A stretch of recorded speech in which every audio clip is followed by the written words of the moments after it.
قربانی اور کشت لانے بھی ہوگا. جب اللہ تعالیٰ نے جو نعمت دیا اس نعمت کا شکریہ یہ ہے کہ ہم اللہ کے نام پر قربانی کریں.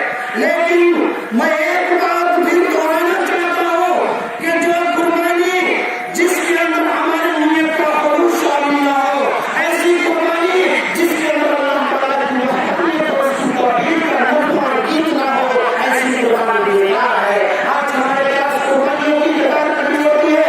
بہت سارے جانور ذبح کرتے ہیں اور کہتے ہیں کہ ہم قربانی کر رہے ہیں، لیکن وہی بڑے غریب آپ کا پڑوسی جس کے پاس ایک بھی قربانی نہیں ہے، یہ آپ کی کون سی قربانی ہے؟ یہ آپ کی کیسی قربانی ہے کہ ایک غریب پڑوسی جس کے پاس ایک بھی جانور نہیں اور جانور کے جانور قربانی کی جا رہی ہے. یہ اس بات بتا دیتی ہے اس بات کا کہ یہ آپ کی قربانی میں ریاکاری ہے، دکھاوا ہے. آپ کی قربانی کے اندر خلوص نہیں ہے، آپ کی نیت کے اندر خلاص نہیں ہے.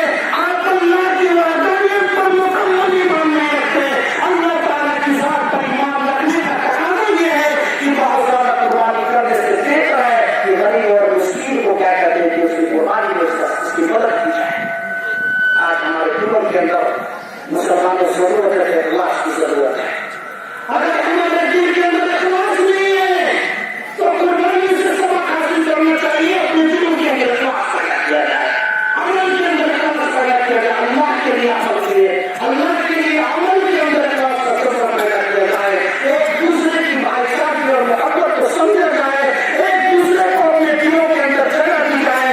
آج عید الاضحیٰ کے مبارک موقع سے میں تمام لوگوں کو عید الاضحیٰ کی مبارکباد پیش کرتا ہوں اور اس کے ساتھ ساتھ میں یہ بتانا چاہتا ہوں کہ لوگوں انسانیت آج ایسے کگار پر پہنچی ہے، انسانیت ایک ایسے کنارے پر پہنچ چکی ہے کہ ساری دنیا کے اندر مسلمانوں کی اپنی نجی اعمال اور اس کے اخلاص کی وجہ سے اس کی انسانیت اور اس کا اسلام بڑھاتا جا رہا ہے.